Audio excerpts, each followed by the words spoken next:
क्या आपने कभी सपना देखा है उस पवित्र भूमि की यात्रा का, जहां इतिहास और आस्था एक साथ जीवंत हो उठे हैं? आइए हमारे साथ चले इजराइल की पवित्र यात्रा पर, होली लैंड टूर, जहां हर कदम पर आपको मिलेगी शांति और प्रेरणा। गलील सागर के किनारे खड़े होकर महसूस करें उस पल को जहां यीशु ने अपने चमत्कार दिखाए। कफरनहूम में, जिसे यीशु को अपना शहर कहा जाता है, उनकी शिक्षाओं को जीवंत अनुभव करें। बेथलेहेम में, चर्च ऑफ नेटिविटी में उस पवित्र स्थान को देखें जहां यीशु का जन्म हुआ। शेफर्ड्स फील्ड में उन चरवाहों की कहानी को महसूस करें जिन्हें स्वर्गदूतों ने यीशु के जन्म की खबर दी। यरूशलेम के पवित्र गलियों में वाया दोलोरोसा पर चले जहां यीशु ने क्रूस का बोझ उठाया। गार्डन टोम में शांति और चिंतन के क्षणों का अनुभव करें। माउंट ऑफ ऑलिव्स से यरूशलेम के स्वर्णीय दृश्यों को देखें जहां यीशु स्वर्ग गए। इजराइल सिर्फ आध्यात्मिक नहीं बल्कि जीवंत संस्कृति का गढ़ है। स्थानीय व्यंजनों का स्वाद ले और मृत सागर में तैरने का अनोखा अनुभव करें। हमारे विशेष होली लैंड टूर पैकेज में शामिल है लग्जरी होटल, स्वादिष्ट भोजन और अनुभवी हिंदी भाषी गाइड हर कदम पर आपके साथ है, ताकि आपकी यात्रा आरामदायक और यादगार हो। तो देर किस बात की, आज ही बुक करें अपनी होली लैंड यात्रा को और चले एक ऐसी तीर्थ यात्रा पर जो आपके दिल और आत्मा को हमेशा के लिए बदल देगी। नीचे दिए गए नंबर पर संपर्क करें।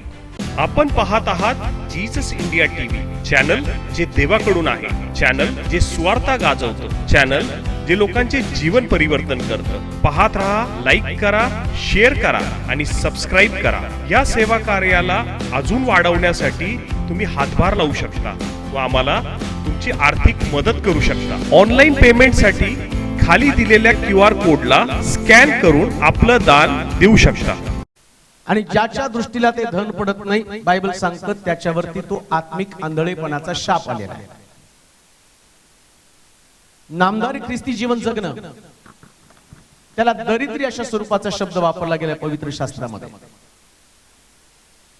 म्हणजे मी चर्चला गेलो, देवाचं वचन ऐकलं, त्यानंतर आम्ही पाहतो की बाकीचे सगळे जे कर्मकांड आहेत वचनाप्रमाणे ती केली, परंतु 7 प्रमुख प्रकारचे धन जे आमच्यासाठी आवश्यक आहे, ते धन जर आम्ही मिळवलं नाही तर फार मोठी देवाची कृपा आम्ही गमावणार आहोत।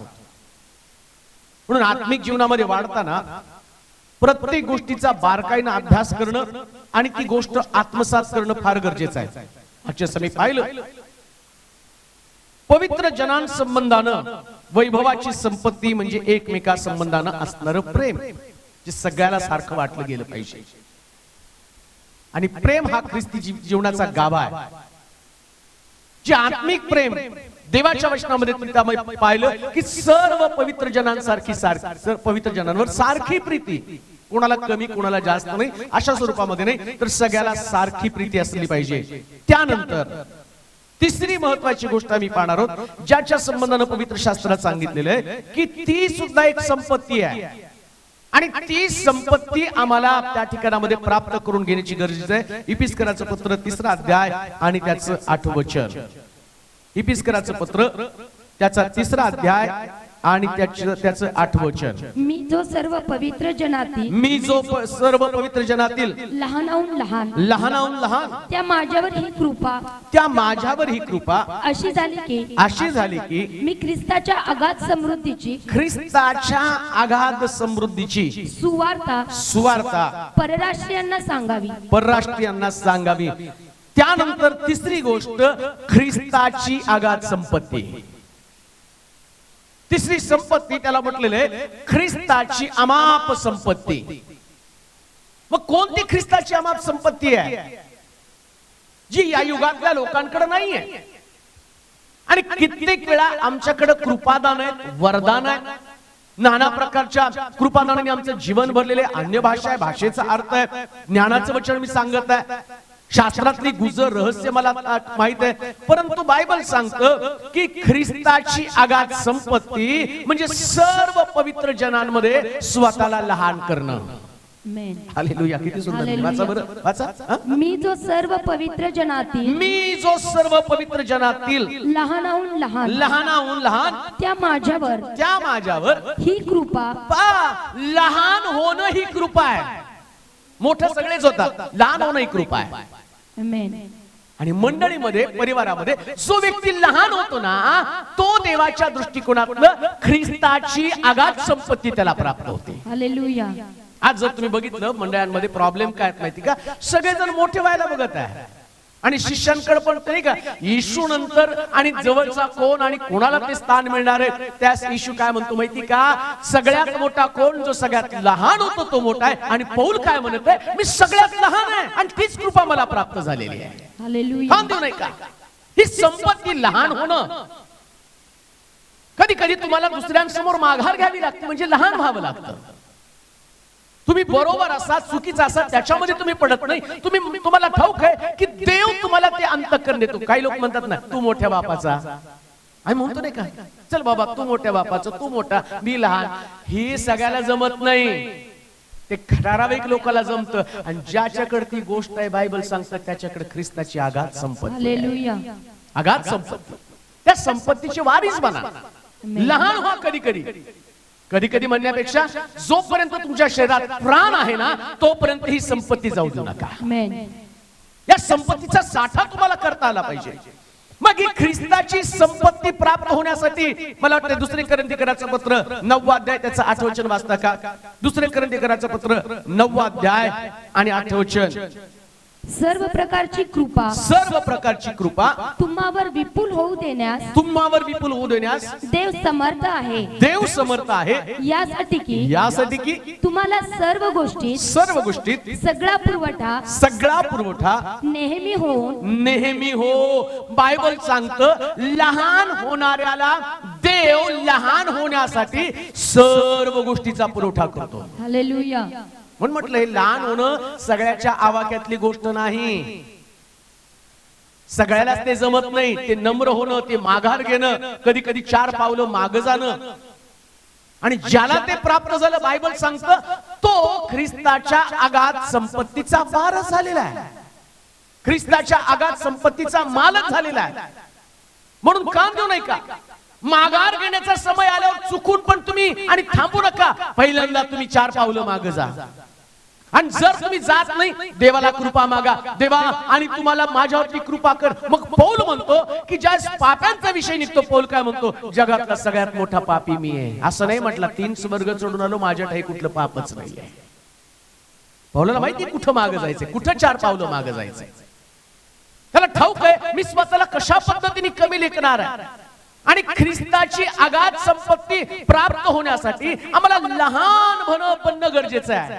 म्हणून बायबल सांगतं तो नम्र जनांवर कृपा करतो. नम्र व्हा. नम्र होणं म्हणजे लहान होणं. कान देऊ नाही का, लहान होणं, जो व्यक्ती लहान होतो तो नम्र झालेला आहे. ती नम्रता. म्हणून बायबल सांगतं बालकासारखं झाल्याशिवाय कोणी देवाच्या राज्यामध्ये प्रवेश करू शकत नाही. ते बालक नम्र आहे हो. त्याला तुम्ही किती रागवा, काही पण करा, ते थोड्या वेळ इकडे तिकडे फिरून त्याचे अश्रू सुकायच्या आत आपल्याला बिलगून जातं. ती नम्रता त्याच्याकडे.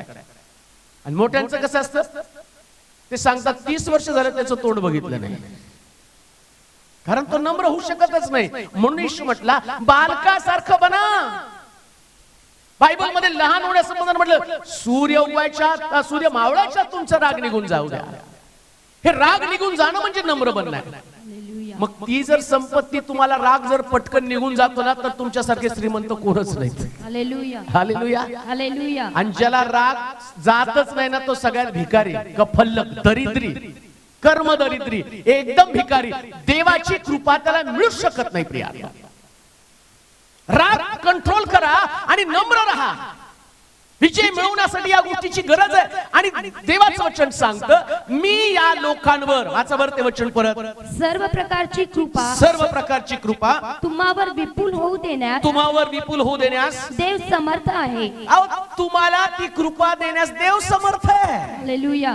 तुम्ही स्वतः प्रयत्न केल्यावर ते होऊ शकत नाही. ती नम्रता तुमच्यात येऊ शकणार नाहीये, ती लीनता तुमच्यामध्ये येऊ शकणार नाहीये. आणि ज्या देव तुम्हाला कृपा पुरवतो ना, तर देव कृपा पुरवत असताना तुम्ही कधी कधी म्हणतो अपमान तरी कुणाकडून करून घ्यायचा, त्याची लायकी तरी माझा अपमान करायचा. अहो, त्याच्याकडून तुम्ही अपमान करून घेता, एवढी नम्रता देवानं तुम्हाला दिलेली आहे. लक्षात ठेवा, कोण व्यक्ती तुमच्याशी कसा व्यवहार करतो त्या व्यक्तीची पात्रता जाणण्याच्या अगोदर देवानं तुम्हाला त्या व्यक्तीसमोर नम्र बनण्याची पात्रता दिली. याच्यापेक्षा अद्भुत गोष्ट कोणती आहे? याच्यापेक्षा महान गोष्ट कोणती आहे? याच्यापेक्षा श्रीमंती कोणती आहे? लहानातल्या लहानासमोर, अगदी सामान्य व्यक्तीसमोर सुद्धा तुम्हाला माघार घ्यावीच लागणार आहे. कारण शास्त्रातलं शिक्षण आहे, ती संपत्ती आहे. कित्येक वेळा मला असं वाटतं मी माघार घेतलं म्हणजे मी फार मोठा काहीतरी अपराध केला. नाही हो, तुम्ही तर श्रीमंत झालेला आहे. त्याच्याकडे तो मनाचा मोठेपणा नव्हता, म्हणून काही लोक म्हणतात तो मोठ्या मनाचा आहे, तो त्याचं मन फार मोठं आहे आणि तो खरंच मनाने श्रीमंत आहे. श्रीमंतीची मोजणी करतात ना, मनाने श्रीमंत आहे, धनाने श्रीमंत नाही. धनाने श्रीमंत असून मनाने गरीब असतो, पण आम्ही धन्य लोक आहोत, आम्ही धनाने नाही मनाने श्रीमंत आहोत. आणि जर असं जर प्रत्येक परिवारामध्ये, प्रत्येक घरामध्ये आणि मंडळीमध्ये राहिलं तर ती मंडळी कसली मिरॅकल्स करणारी मंडळी असणार, काय अद्भुते करणारी ती मंडळी असेल, काय देवाचं सामर्थ्य प्रगट करणारी मंडळी असेल. जिथं मनुष्य तिथं वाद आहे, जिथं मनुष्य तिथं चुका आहे, जिथं मनुष्य तिथं आणि काहीतरी घडण्याची शक्यता आहे. पण खऱ्या आत्मिक जीवनामध्ये श्रीमंत व्यक्ती कोण आहे? जो 4 पावलं मागे जातो तो श्रीमंत व्यक्ती आहे. तिथंच थांबू नका, त्याच गोष्टीमध्ये अडकून पडू नका, त्याच गोष्टीमध्ये स्वतःला गुंतून टाकू नका. सैतानाला तुम्हाला निर्धन करायचंय म्हणून तो तुमच्या डोक्यामध्ये विचार घालतो, तू का तू का तू का तू का. त्याला त्याचं उत्तर द्यायचं, मी श्रीमंत आहे म्हणून मीच. Hallelujah, hallelujah, hallelujah. कधी कधी म्हणतो ना, त्याने पण थोडस मागं जायला पाहिजे. नाही हो, नका जाऊ देऊ त्याला. तुम्हाला श्रीमंत व्हायचं तुम्ही मागं जा, तुम्हाला धनवान व्हायचं तुम्ही मागं जा. आणि याच्यामध्ये सगळ्यात चांगली गोष्ट कोणती माहिती का? पौल म्हणतो की या सर्व स्थितीमध्ये, काय सुंदर वाचा परत, मला सारखं वाचूशी वाटतं. सर्व प्रकारची कृपा, सर्व प्रकारची कृपा तुम्हावर विपुल होऊ देण्यास, विपुल होऊ देण्यास देव समर्थ आहे. कोण समर्थ आहे हो?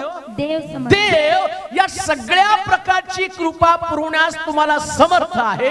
यासाठी की तुम्हाला सर्व गोष्टी सगळा पुरवठा नेहमी होऊन प्रत्येक चांगल्या कामासाठी, प्रत्येक कसल्या कामासाठी? चांगल्या कामासाठी सर्व काही तुमच्या जवळ विपुल व्हावे. हालेलुया. बायबल सांगतं की देव त्याची अगाध कृपा तुम्हाला देईल सगळ्या कामासाठी, आणि तुमच्याकडे ते विपुल व्हावं. नम्रता विपुल असू द्या, भरपूर नम्रता असू द्या.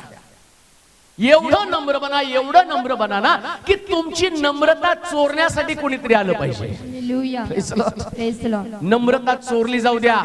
नम्रता इतकं श्रीमंत बना नम्रतेच्या बाबतीमध्ये. पवित्र शास्त्र सांगतं की गर्विष्ठ लोकांसंबंधानं देवाच्या वचनामध्ये लिहिलं ती अगाध संपत्ती त्याच्याकडे नाही, आणि प्रत्येक समस्या आणि प्रत्येक व्यक्ती बरोबर वागण्याची आणि कृपेची विपुलता तो प्राप्त करू शकत नाही. पण स्वतःला नम्र करणारे लोक प्रत्येक व्यक्ती बरोबर, प्रत्येक परिस्थिती बरोबर, प्रत्येक समस्येबरोबर त्यांना वागण्याची कृपा प्राप्त होते. कोणाशी कसं वागावं हे गर्विष्ठांना कळत नाही. बायबल सांगतं जे नम्र आहेत ना, देव त्यांना प्रत्येक परिस्थितीमध्ये कसं वागावं शिकवतो. व्यक्ती बरोबर कसं वागावं शिकवतो.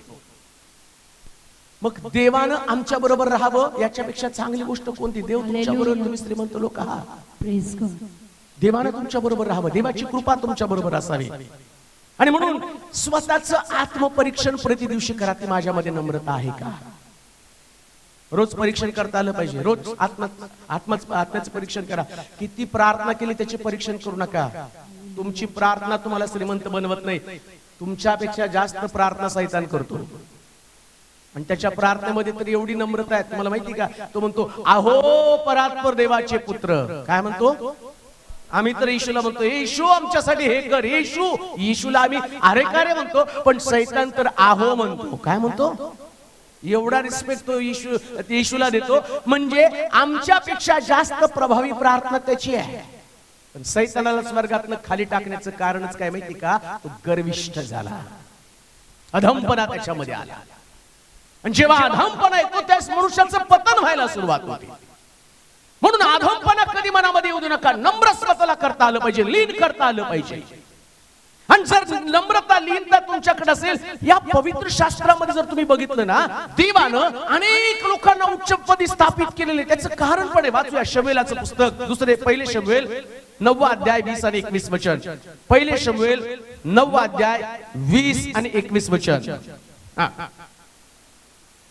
पहिले शमूएल 9 अध्याय 20 आणि 21 वचन. 3 दिवसामागे चुकलेल्या तुझ्या गाढवा संबंधाने चुकलेल्या तुझ्या गाढवा संबंधानं काही चिंता करू नको. काही चिंता करू नकोस, कारण ती सापडली आहे. ती सापडली आहे. इस्रायलातील सर्व संपत्ती इस्रायलातील सर्व संपत्ती कोणासाठी आहे? कोणासाठी आहे? तुझ्यासाठी, तुझ्यासाठी व तुझ्या बापाच्या घराण्यासाठी तुझ्या बापाच्या घराण्यासाठी आहे की नाही? आहे की नाही? शौल म्हणाला, शौल म्हणाला, इस्रायल वंशातले इस्रायल वंशातला सर्वाहून कनिष्ठ, सर्वाहून कनिष्ठ जे बन्यामिनी, जे बन्यामिनी, त्यातला मी ना. तो कबुली काय त्याची माहिती का? का देवा माझ्यावर कृपा करत आहे? का मला राजा बनवत आहे? राजा बनण्याची कोणती पात्रता माझ्या अंगामध्ये? वास्तविक पाहता माझं कुळ, माझे वंशज आणि माझं घराणं जर पाहिलं, या घराण्यामध्ये बन्यामीन घराण्यातला सगळ्यात कनिष्ठ मी आहे. जर निवड केली असती तर माझ्यासारखा म्हटला असता, आमचं घराणंच भारी आहे म्हणून तर देवाने निवडलं. हालेलुया.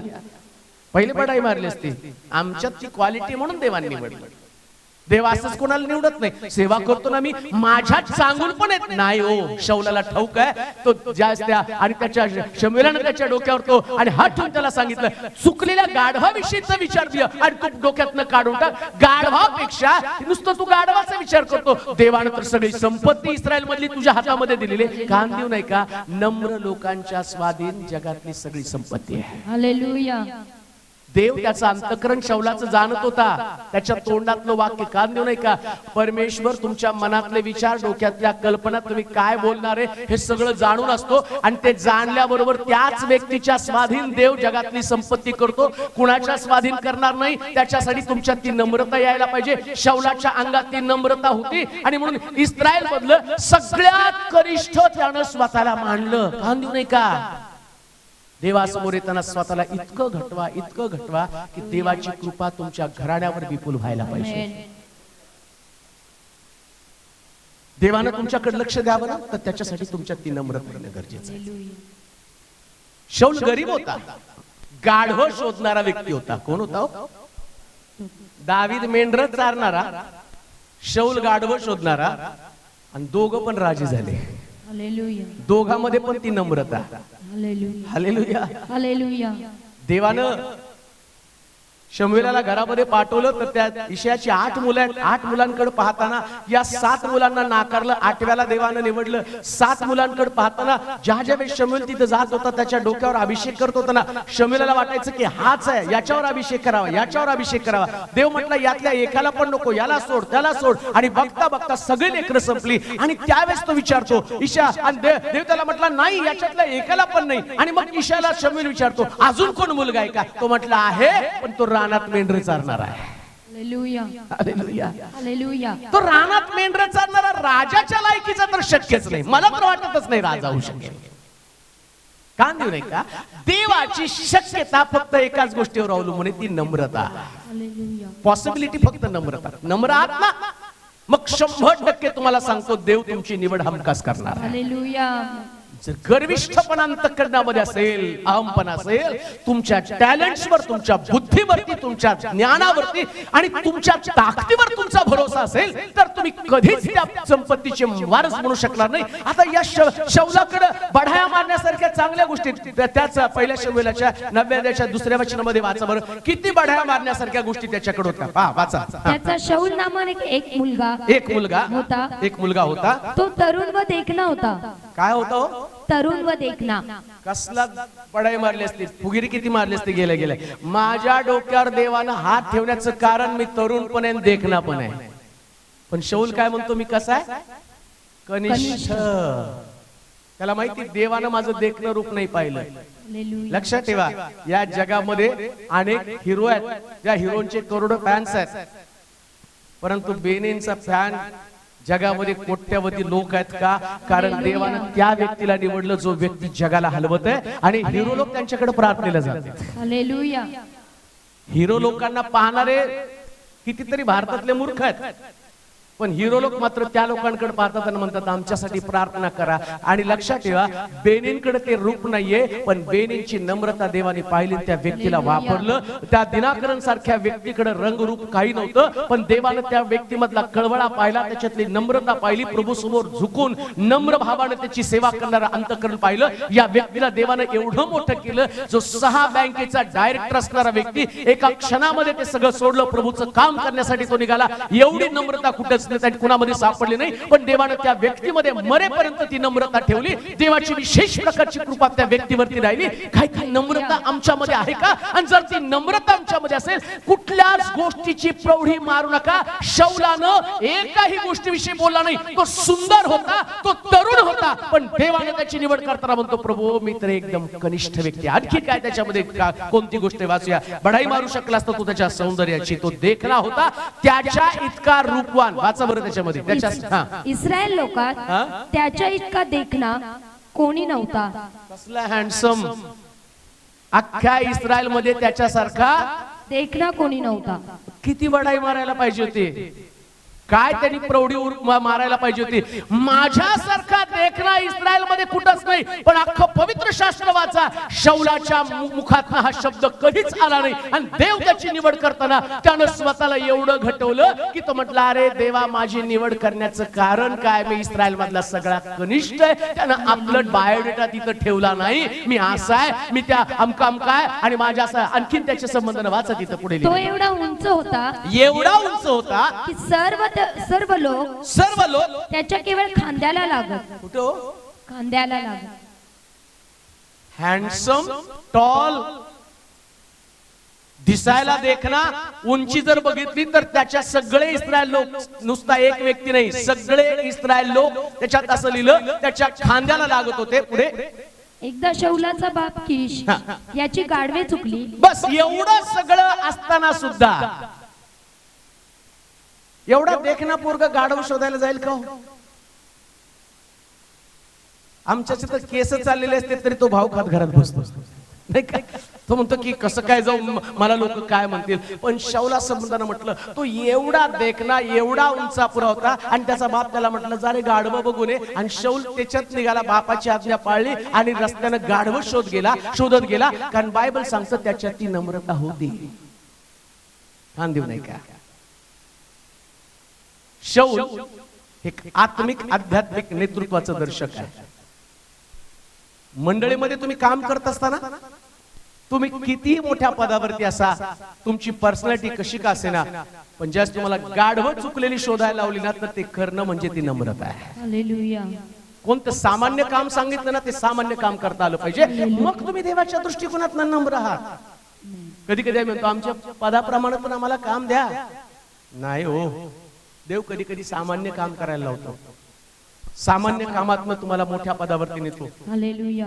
पुन्हा मला विचारा, ज्यावेळेस आम्ही तिथे चर्च मध्ये होतो ना, तर गायच्या गोठ्यामध्ये चर्च घ्यायचो, तर तिथं सगळं शेण पडलेलं असायचं. तर शनिवारी जाऊन, रविवारी सकाळी जाऊन आम्ही ते धुवायचो, साफ करायचो. आणि ज्या चर्च बांधलं काळेवाडीचं, त्यात आम्ही टॉयलेट साफ करायचो. कारण आम्हाला माहिती की इथूनच कामाची सुरुवात आहे, आणि तिथून काम करत करत आज देव इथं आणतो. नम्रतेशिवाय देव वापरत नाही. नम्रतेशिवाय देव वापरत नाही. ती नम्रता तुमच्यामध्ये असेल. शौलानं सामान्य काम केलेलं आहे. त्यानं आपला बायोडेटा तिथं मांडला नाही, मी किती उंच आहे, माझी शरीरयष्टी कशी, माझ्यात किती ताकद आहे, मी किती हँडसम आहे, या गोष्टीकडे त्यानं पाहिलं नाही. आणि परमेश्वरानं त्याची हीच नम्रता पाहिली. जेव्हा परमेश्वराची कृपेची विपुलता येते, तेव्हाच आमच्यात, आम्ही कधी सुद्धा आमच्यातला चांगुलपणा पाहणार नाही. ही परमेश्वराच्या कृपेची विपुलता असणं गरजेचं आहे. एखाद्या व्यक्तीमध्ये परमेश्वराच्या कृपेची विपुलता असेल ना, तर तो व्यक्ती स्वतःमध्ये काय चांगलं हे कधी पाहणार नाही. तो कुठल्या क्वालिटीचा व्यक्ती ते पाहणार नाहीये. त्याला एवढं देवासमोर झुकवेल, आणि तो देवाच्या महानतेकडे पाहणार आहे, देवाच्या दयेकडे पाहणार आहे. परमेश्वर निवड करतो या गोष्टीकडे पाहणार आहे. तो असं म्हणणार नाही की मी उंच आहे, आणि तो असं म्हणणार नाही मी सगळ्यात देखणे, तो असं म्हणणार नाही सगळे लोक माझ्या खांद्याला लागतात. या प्रकारची प्रौढी त्यांनी मिरवली नाही. बायबल सांगतं की तो म्हटला मी इस्रायल मधला सगळ्यात कनिष्ठ व्यक्ती आहे. हे कनिष्ठ बनणं ही देवाची कृपा तुम्हाला प्राप्त होणं गरजेचं आहे. कदाचित तुम्ही देवानं तुम्हाला सगळ्या गोष्टी विपुल दिल्या असतील. शाऊलाला देवाने सगळ्या गोष्टीची भरपुरी, सुंदर पण दिसायला, उंची पण चांगली आहे, बापाचा आज्ञाधारक मुलगा पण आहे, नम्रपणे कामाचं आणि काम ऐकत आहे. गाढवं शोधायला जा म्हटल्यावर गाढवं शोधायला तो गेला आणि पवित्र शास्त्र सांगतं देवाने तीच संधी हेरली. तो उंच होता म्हणून त्याला निवडलं नाही, तो गाढवं शोधणारा होता म्हणून देवाने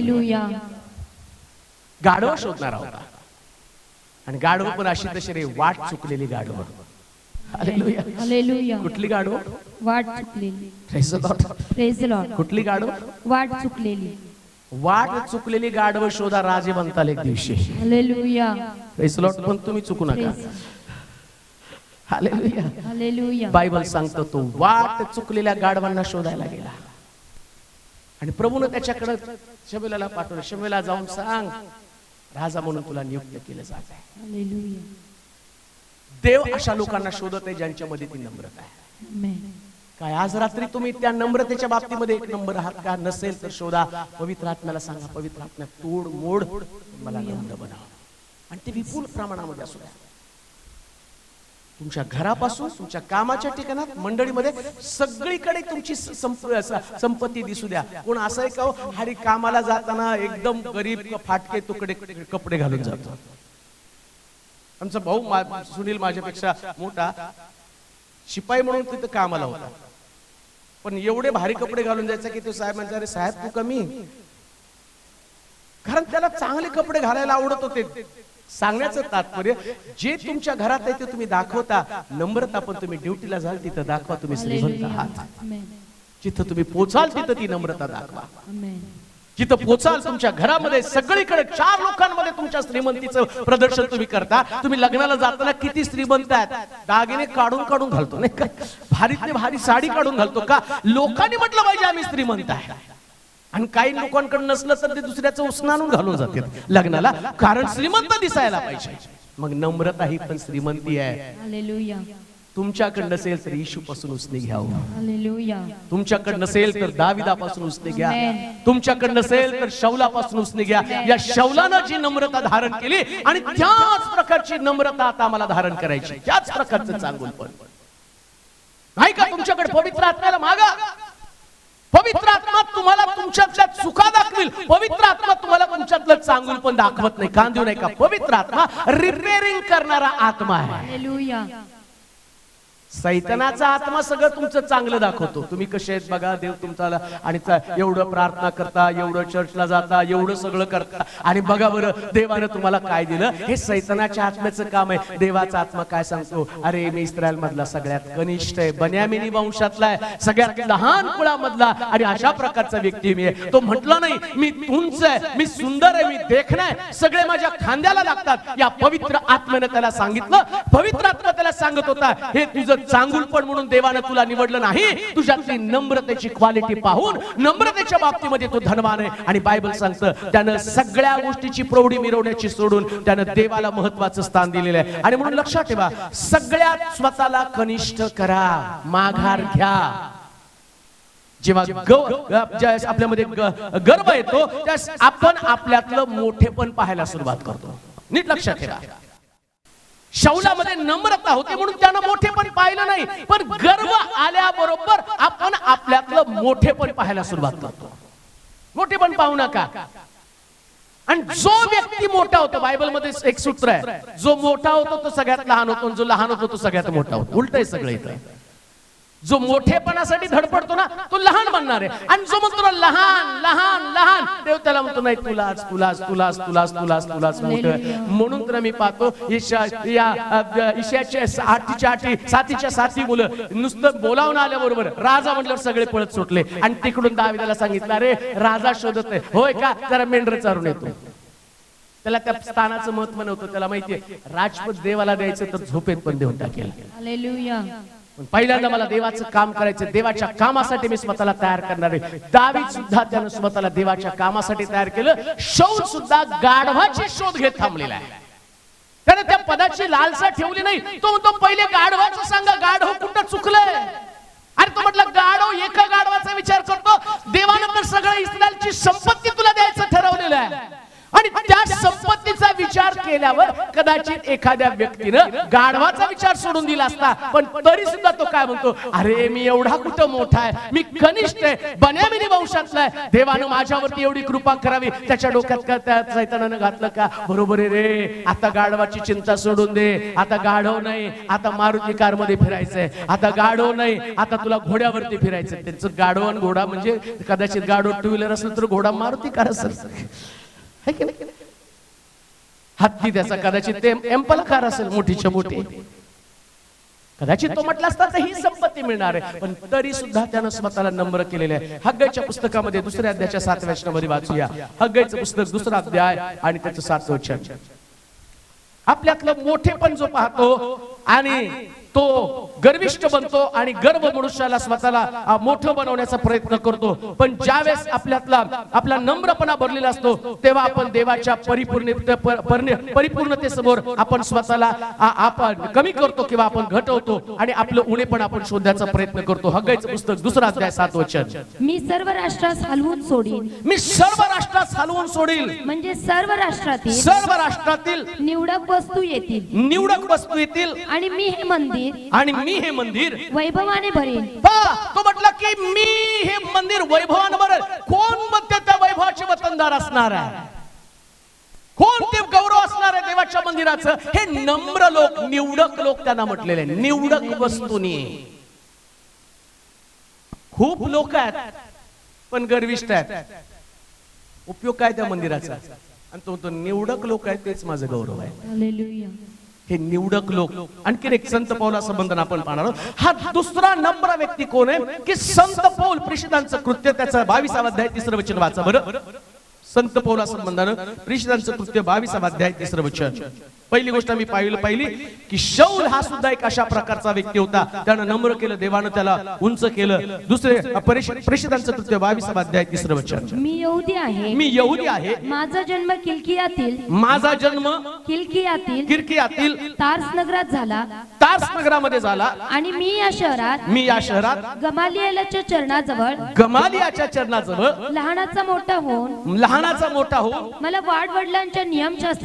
मला वाडवडिलांच्या नियमशास्त्राचं शिक्षण कडकडीत रीतीने मिळाले. आणि जसे तुम्ही सर्व आज देवाविषयी आवेशी आहात तसा मीही होतो. पुरुष व स्त्रिया यांना बांधून तुरुंगात घालून देहांत शिक्षा देऊन सुद्धा मी या पंथाचा पाठलाग केला. बस, संत पौल सुद्धा स्वतःला केर आणि कचरा समजतो.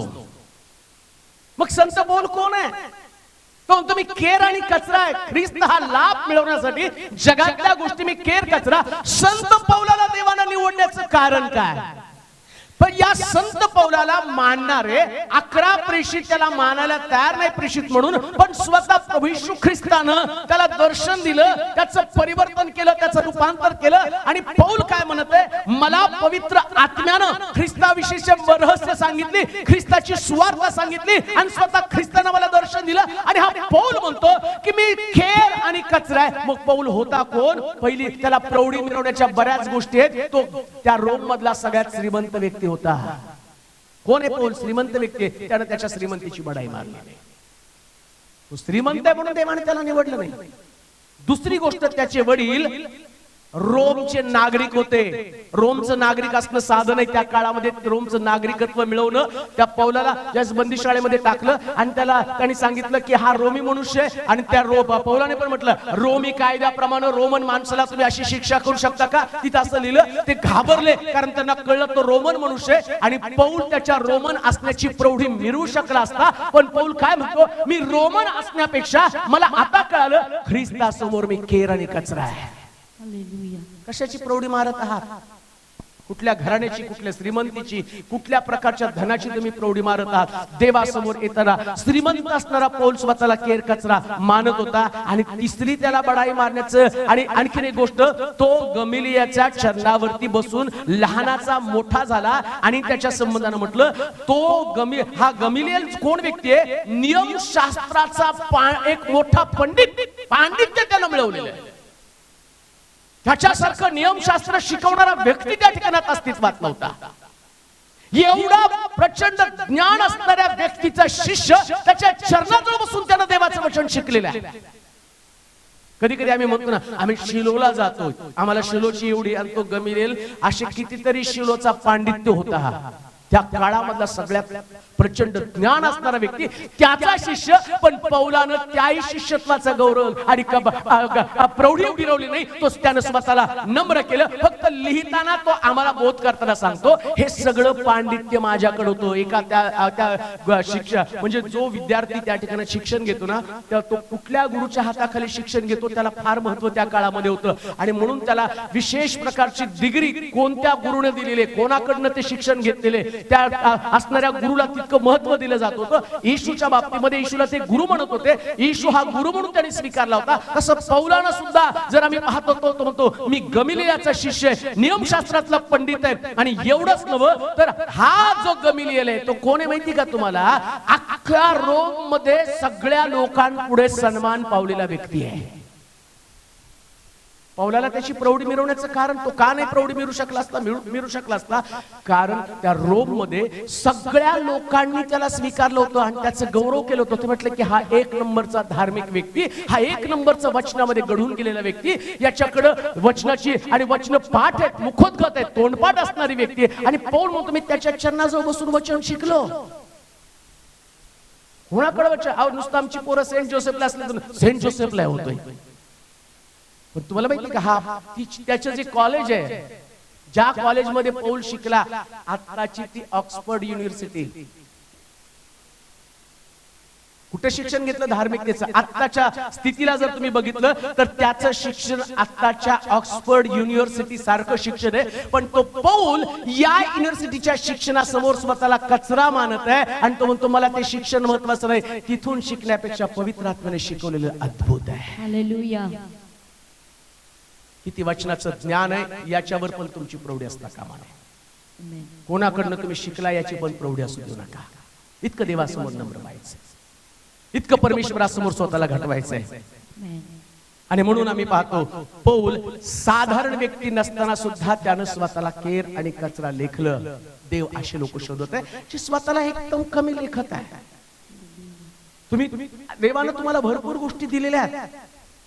चांगलं वाजवलं असेल, चांगलं गाणं असेल, चांगलं वचनाचं शिक्षण तुमच्या समोर असेल, पण ही गोष्ट तुमच्या प्रौढीचं कारण कधी बनता कामा नये. जिथं तुमची प्रौढी बनेल ना, तिथं तुम्ही देवाच्या दृष्टिकोनातनं कमी किमतीचे किंवा अतिशय गरीब बनणारे लोक आहात. हे सगळं तुमच्याकडे असताना तुमच्याकडे तीच नम्रता असली पाहिजे, त्याच प्रकारची लीनता असली पाहिजे. आणि सगळ्यात तुम्ही म्हटलं पाहिजे, कधी कधी येऊन लोक तुम्हाला म्हणतील, काय सुंदर वाजवता. नाही हो, देवासमोर अजून मी फारच कमी आहे, अजून मला शिकायचं आहे. मला कधी कधी काही लोक येऊन विचारतात, तुम्ही किती छान वचन सांगता. नाही हो, आताशे शिकत आहे, अजून प्रेम शिकत आहे. मला नाही माहिती अजून.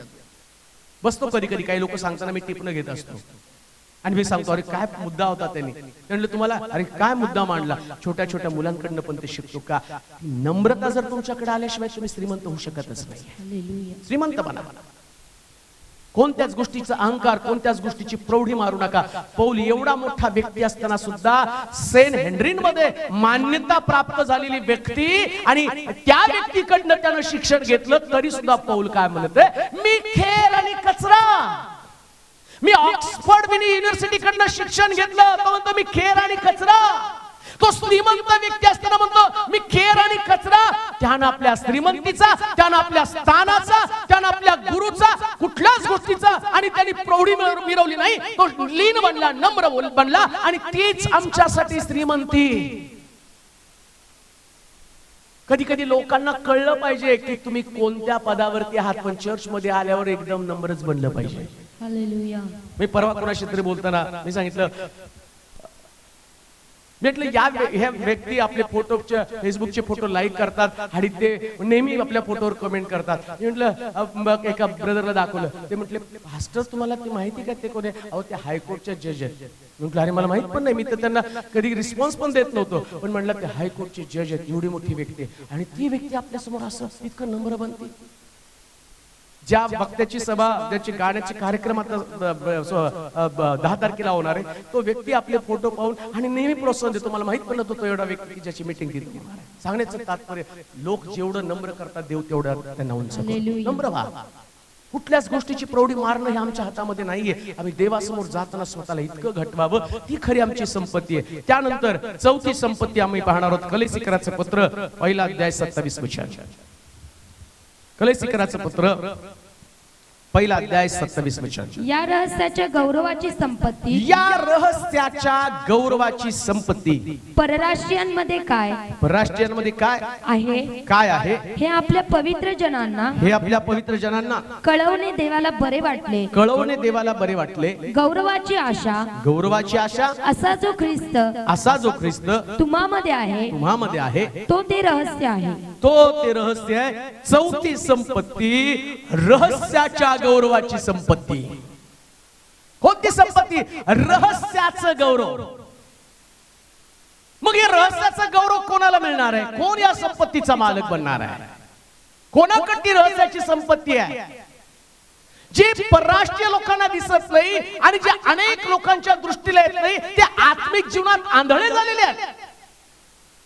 ज्यांना ती संपत्तीच लक्षामध्ये येत नाहीये, ज्यांना त्या संपत्तीची ताकद, त्या संपत्तीचं आणि गौरव लक्षामध्ये येत नाही. आणि बायबल सांगतं, रहस्याच्या गौरवाची संपत्ती म्हणजे ख्रिस्ताच्या आगमनाची आशा, जी लोकांना नाहीये.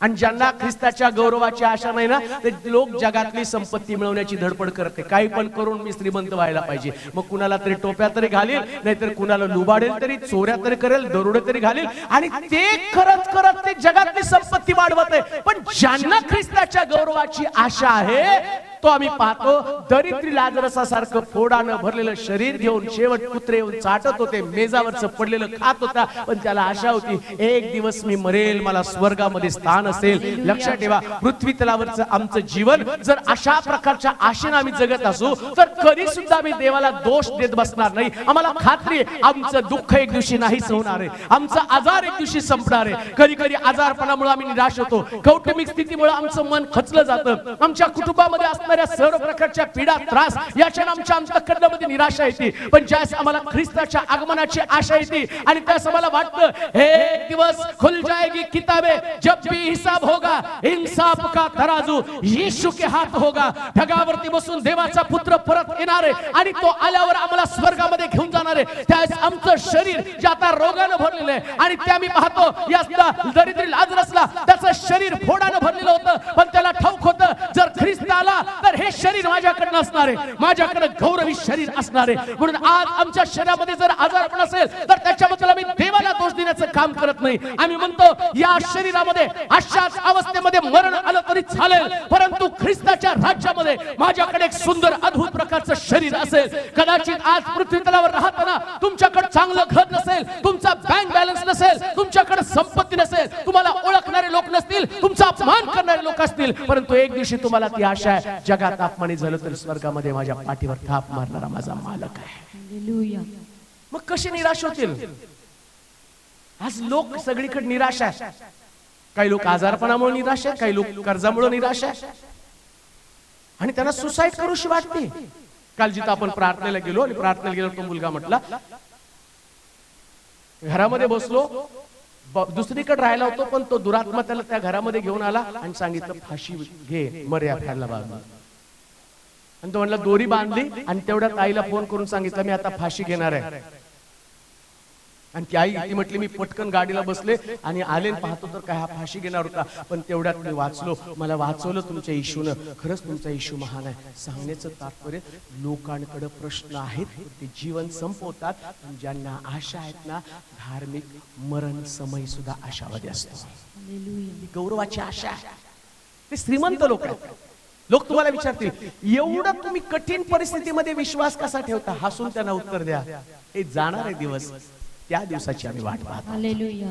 आणि जगातल्या लोकांकडे ते रहस्य नाही, त्यांना आशा नाही म्हणून ते आत्महत्येचा मार्ग निवडतात. त्यांना सिक्रेट माहित नाही, त्यांना असं वाटतं इथं इथपर्यंत जीवन आहे, आणि ते जीवन त्यांना माहित नाही की आता मेल्यानंतर एक सुंदर जीवन असणार आहे. म्हणून विश्वासणारे लोक किती पण कठीण परिस्थिती आली तर त्यांच्या डोक्यात मरणाचा विचार कधीच येत नाही. आमीन म्हणाल का? ही संपत्ती आहे. हो, ही संपत्ती आहे. आरोग्य ही संपत्ती नाहीये. परवा कुणीतरी एक व्यक्तीने मला ते पाठवलं आणि त्याच्यामध्ये असं म्हटलं, काय नशीब तरी बघा, गरीब श्रीमंत होण्याचं, श्रीमंत होऊन मोठ्या घरात राहण्याचं स्वप्न पाहतो, ज्या घरामध्ये श्रीमंताला झोप येत नाही. हालेलुया. गरीब माणसाला काय वाटतं, श्रीमंत होऊन त्या मोठ्या माणसानं, श्रीमंत माणसानं जसं घर बांधलं ना, त्या घरामध्ये जावं. आणि त्या श्रीमंत माणसाला तुम्ही बघितलं, एवढा मोठा बंगला असतो पण त्याला झोप नसते, आणि तुमचं छोटस घर असतं तुम्हाला झोप लागते. किती श्रीमंत लोक आहात तुम्ही, किती धनवान तुम्ही लोक आहात की प्रभूनं तुम्हाला ती शांतीची झोप दिली. हालेलुया. आणि किती मोठी आशा, 60-70 वर्षाचं आयुष्य असंच निघून जाणार आहे. 20 वर्ष झाले सोलापूर होते, असं वाटतं काल परवा चाललेलं आहे.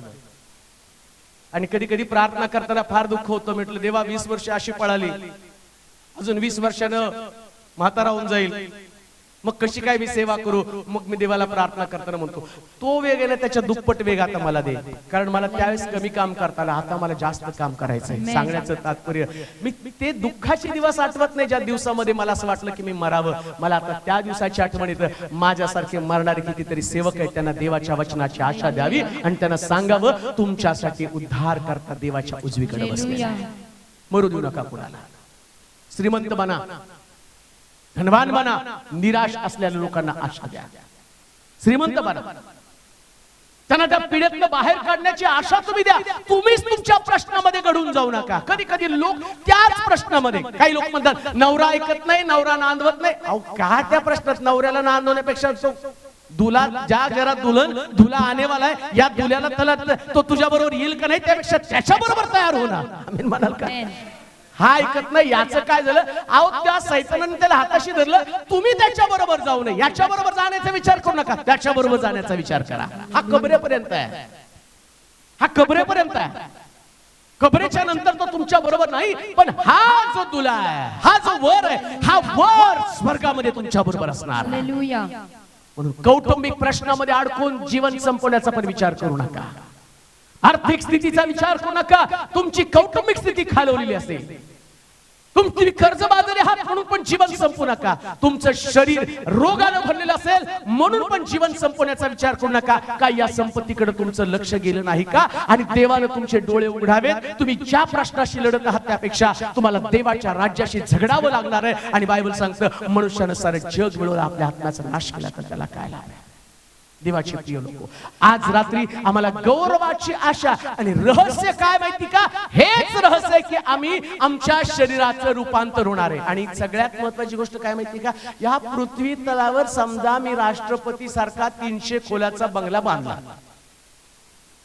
ठरवलंच करायचं, आणि 300 खोल्या बांधून ठेवल्या, 300 खोल्याचा बंगला बांधला, प्रत्येक दाराला एक नेहरू सारखी गाडी, सगळ्या गाड्या बिड्या लावल्या आणि सगळं काही केलं. आणि तुम्ही उद्घाटन करायचं ठरवताना तेवढ्यात देव म्हटला, उठाव इसको.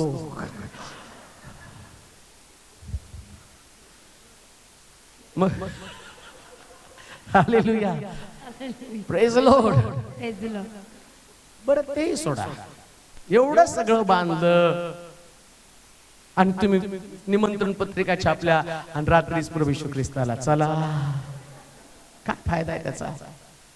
त्यापेक्षा 10 बाय 10च्या खोलीमध्ये आराधना करत, प्रार्थना करत बसता. प्रभू आल्यावर घर इथलं सुटलं स्वर्गातलं एवढं सुंदर घर असणार आहे, दुःख नाही, पीडा नाही. मला वाटतं जाताना तो व्यक्ती देवाला म्हणेल, प्रभू एक पुढच्या वर्षी तरी ये. अरे तो म्हणेल, थांबतो तर कशाला, आता जे सगळे खाली लुटारूच राहणार आहेत, धार्मिक तर सगळे स्वर्गात जाणार आहे आणि स्वर्गामध्ये तुला राहावं लागणार आहे. गौरवाची आशा.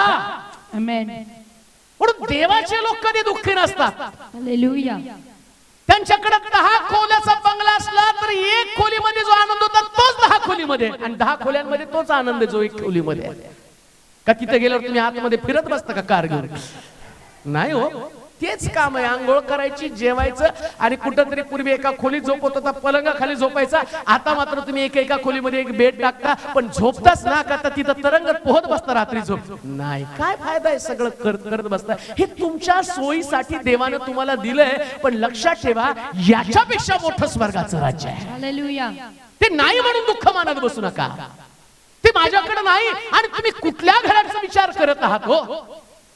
काही लोक गव्हर्नमेंट मध्ये कामाला लागले ना, कामाला लागल्याबरोबर ते घराचं स्वप्न, मग जागा घेतात, मग घर बांधतात आणि घर बांधल्यावर रिटायरमेंटची वाट बघतात. आणि ते म्हणतात का नाही सरकार आम्हाला याच घरात ठेवा. तुम्ही म्हणता नाही बांधलं तिथं जाऊ या क्वार्टर्स मध्ये राहण्यापेक्षा. अहो पृथ्वी तलावर ही क्वार्टर्स आहे, खरं घर स्वर्गामध्ये आहे. हालेलुया. खरं घर स्वर्गामध्ये. तिथल्या घराकडे लक्ष लागलं हे रहस्य त्याला कळतं. आणि ज्याला ते रहस्य कळत नाही ते सगळं याला धरून बसतं. जीव जात नाही हो काही लोकांचा या घरामध्ये. मग ते प्रॉपर्टीचे कागदपत्र नाकावर मारावं लागतात. मरा मरा मरा मरा. पासबुक बँक बुक सगळं ठेवावं लागतं. एक डोळा उघडून हळूच बघते. आणि देवाच्या लोकांना काहीच नाही, पटकन मरतात. हालेलुया. प्रेज लॉर्ड म्हणाल का? Praise Lord. पटकन मरण हे पण देवापासून असणारा आशीर्वाद आहे. जीव न जाणं याच्यापेक्षा वाईट गोष्ट कोणती नाहीये. लक्षात ठेवा देवानं. म्हणून बरेच लोक मरणाची तयारी सगळ्यांनीच केलेली असतात, पण बोलता बोलता काय त्याच्यासारखं पटकन सुखानं मरण यावं. मरण तर कुणाला चुकणार नाही. हातपाय खुडत जगू नका. देवाला म्हणा देवा तुझ्या समयाप्रमाणे जसं पाहिजे तसं घेऊन जा. तुला ठेवायचंय आणि ठेवायचं तर देव असं ठेवेल ना जसा पेत्र म्हातारा झाला, चालता येत नाही, खरडत खरडत देव त्याला घेऊन गेला. तसलं जीवन प्रभूने त्याला दिलेलं. सांगण्याचं तात्पर्य रहस्याचं जीवन आहे. रहस्य काय? स्वर्गात तुमचं घर आहे. हालेलुया. मग पृथ्वी तलावर असणाऱ्या गोष्टी तुम्ही ध्यानात घेताना काय म्हणता? देवानं माझ्यासाठी दिलेली क्वार्टर्स मधली फॅसिलिटी आहे. आम्ही म्हणाल का? गव्हर्नमेंटने तुम्हाला फॅसिलिटी दिलेली आहे. जसं सरकारनं तुम्हाला ते घर दिलं ना, ती फॅसिलिटी. कधी कधी काही कंपन्या गाडी पण देतात, घर पण देतात, आणखीन सांगतात एसी वापरा, फॅन वापरा, कूलर वापरा, सगळं वापरा. सगळं काही कंपनी आणि पेड करेल. तुम्ही जोपर्यंत कंपनीमध्ये आहात तोपर्यंत कंपनी खर्च करेल. ओ देवाच्या घरात देवापासून आम्हाला हे आशीर्वाद आहे. जोपर्यंत देवाची कृपा आहे तोपर्यंत चांगलं घर, चांगली संपत्ती. फक्त या जगात राहताना देवानं दिलेली सुविधा आहे आणि त्या सुविधेचा लाभ घ्यायचा. पण खरं घर स्वर्गामध्ये, खरं घर स्वर्गामध्ये. आणि स्वर्गातल्या घराकडे तुमचं लक्ष असू द्या. मग पृथ्वी तलावर तुम्ही कधीच दुःखी होणार नाही. हालेलुया. त्याची गाडी किती भारी आहे, माझ्याकडे कमी म्हणून मी दुःखी होणार नाही. मी म्हणणार भाड्याची तर आहे, देवानं तर दिलेली कंपनीची आहे. आमेन म्हणाल का? कंपनीची आहे, देवानं दिलेली आहे तुम्हाला. त्याची गाडी आहे, कुठवर चालायची तर चालू दे. घर तुम्ही पाहिलं त्याचं घर आणि त्याच्या अरे क्वार्टर्स आहे. तो ऑफिसर आहे, देवाने त्याला चांगलं दिलं. मला आता मी जर म्हटलं आता पीटर सिल्वेची किती बंगले, तो पुण्यामध्ये 2.5 कोटीचा बंगला आहे. मला अरे क्वार्टर्स आहे. स्वर्गामध्ये देव देणार आहे सुंदर घर. तिथल्या घराचा विचार कर. तिथल्या घरा संबंधानं कष्ट हो. आता पृथ्वी तलावरच्या घरा संबंधानं कष्ट होऊ नकोस. पृथ्वी तलावरच्या घराचा विचार करण्याच्या ऐवजी. आणि जगातल्या लोकांना ते माहित नाही. म्हणून एक मनुष्य किती खाऊ शकतो, किती खाणार आहे तुम्ही खाऊन खाऊन. सरकारने पण पगाराला लिमिट ठरवले. एक 40,000, 50,000, 60,000, 70,000, 1 लाख धरावं महिन्याला. पण 33,000 कोटी खाऊ शकतात का लोक? पण तेवढे गफले करतात का? कारण त्यांना ती आशा नाही. आम्हाला मात्र आशा आहे. कधी कधी आम्ही 5,000 घर भागवतो का? कारण आम्हाला आशा आहे स्वर्गात आमचं घर आहे. हालेलुया.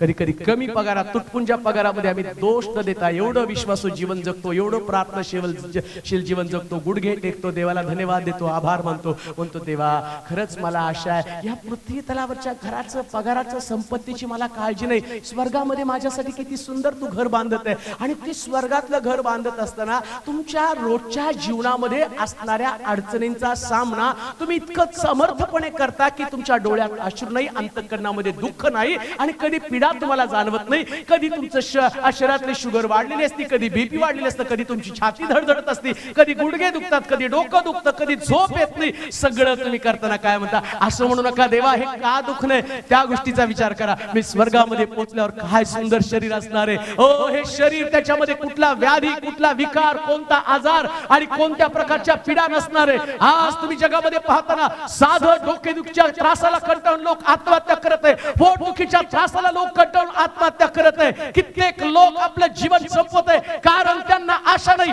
पण बायबल सांगतं देवाचे लोक योब एवढ्या संकटात एवढ्या त्रासामध्ये असताना सुद्धा त्यानं जीवन संपवण्याची आशा केली नाही. त्याला ठाऊक आहे की या पृथ्वी तलावरचं आयुष्य संपल्यावर स्वर्गामध्ये माझ्यासाठी सुंदर आयुष्य असणार आहे. देवाच्या लोकांनो, जर ही आशा तुमच्याकडे असेल आणि तुमचा विश्वास मजबूत असेल तर कधीच परिस्थितीला दोष देऊ नका. आहे त्या परिस्थितीमध्ये विश्वासाने चालत राहा आणि पाऊल टाकत राहा. निराशेचा सामना करत असताना ही निराशा कायमस्वरूपी नाही, हे पीडा तुमच्याकडे कायमस्वरूपी नाही, हे दुःख कायमस्वरूपी नाही, हे कर्जबाजारीपणा कायमस्वरूपी नाही, ही प्रतारणा कायमस्वरूपी नाही, हा अपमान कायमस्वरूपी नाही, आणि पृथ्वी तलावरचं तुमचं साधं घर कायमस्वरूपी नाही. स्वर्गात लाजरसला जेवढं सुंदर घर मिळालं त्याच्यापेक्षा सुंदर घर. हालेलुया. श्रीमंत माणूस मेल्यावर तो पाहायला लागला तिथून, हे बापा लाजरसला पाठवून एक थेंब तरी माझ्या घशामध्ये सोडायला सांग रे. याला आशा नव्हती म्हणून त्यानं पृथ्वी तलावरचं जीवन खाली खुशालीमध्ये जगत राहिला. कान देऊ नाही का? चैनबाजी करणारे लोक, मनाप्रमाणे चालणारे लोक, त्यांना लोकांतरी उचलली जाण्याची आशा नाही. आणि तुम्ही पृथ्वी तलावर राहताना तुम्हाला तुमच्या इच्छेच्या विरोधात वागावं लागतं. मग तुम्ही प्रश्न करा. उपदेशकाच्या पुस्तकामध्ये म्हणजे तरुणा, तुझ्या तारुण्यात तुझं अंतःकरण तुला उल्हास देव, तुझ्या मनाला येईल त्याप्रमाणे वाग. सगळ्याला तो काय सांगतो? तुमच्या मनाला येईल तुम्ही तसं वागा. पण धार्मिकाला तसं वागता येत नाही. धार्मिकाला त्याच्या इच्छेच्या विरोधात वागावं लागतं. मग तुम्हाला प्रश्न पडेल, एवढं त्याग करून माझा फायदा काय? तो म्हणतो, अरे फायदा आहे म्हणूनच तुला त्याग करायचा आहे. हालेलुया. इथं तू दुःख भोगशील, पण स्वर्गामध्ये तुला अशा ठिकाणात मला ठेवायचं तिथं कधीच कुठलं दुःख नसणार आहे. हालेलुया. मग ज्याच्याकडे ती आशा आहे ना, तो पृथ्वी तलावर वाटेल तितकं दुःख भोगायला तयार असतो. वाटेल तितकं. सकाळी का मावशींकडे गेल्यावर म्हटलं, मावशी एवढ्या मोठ्या घरामध्ये पत्र्याचं शेड, एवढ्या मोठ्या घरात एकटंच राहता का? आणि ते एवढं सुंदर बोलायला लागले बिचारे. काय सापडलं सांगू का पाळक साहेब? फक्त येशू सापडला, ही सगळ्यात मोठी गोष्ट मला. हालेलुया. ते म्हटले की मी एक दिवस असा आला की माझी आई वारल्यावर सकाळी उठल्यावर रात्री झोपताना मला जेवायचा विचार करावा लागत होता की जेवायला मिळणार का? माझा मुलगा मला बघत नव्हता, नवऱ्याने दुसरी बायको केली, तो पण बघायला तयार नाही. मग मी विचार केला की आता मरून जावं. पण त्या येशूचे आभार मानते की देवानं विशाल भैयाला आमच्याकडे प्रार्थनेला पाठवलं, त्यानं वचन सांगितलं, आणि वचन सांगितल्यावर मग ते म्हटले की त्या वचनाने एवढं धैर्य प्राप्त झालं. आणि ज्या दिवशी मी येशूचा बाप्तिस्मा घेतला, येशूकडे चालले, त्या दिवसापासून एकदा पण उपाशी देवानं ठेवलं नाही. हालेलुया. आता मला दुःखाची काही भीती वाटत नाही का? कारण मला ठाऊक आहे मला देव सापडला जिवंत. हीच गोष्ट महत्वाची आहे. कोणत्या गोष्टीकडे तुमचं लक्ष लागलं? जे महत्वाचं आहे ते का जे काहीच उपयोगाचं नाही ते? जे लवकर निघून जाणार आहे का? किती पण तुम्हाला आता जरी बरं वाटलं, समजा तुम्ही देवाजवळ प्रार्थना केली, देवा आता मला बरं कर, बरं कर, बरं केलं देवानं, पण खाणार तर शरीर किडे मुंग्याच ना. त्यांना काय हेल्दी खायला देतात? हालेलुया. असू द्या, शरीरामध्ये काय आजारपण असतं असू द्या, देवाच्या गौरवासाठी असू द्या, याच्यात तुमचा विश्वास टिकून राहू द्या. देवाला आजारपण काढणं शक्य आहे, पण त्याला वाटतं ना तुम्ही त्याच्यामध्ये टिकून राहावं. जसं काल आम्ही पाहिलं, देवाला वाटलं येशूनं वधस्तंभावर दुःख भोगावं, मग तुम्हाला वाटत नाही की देवासाठी मी थोडंसं दुःख भोगावं? कशाला प्रार्थना, कशाला तुम्ही विश्वास कमजोर करत आहात? त्याच विश्वासामध्ये टिकून राहा, त्याच विश्वासामध्ये खंबीर राहा.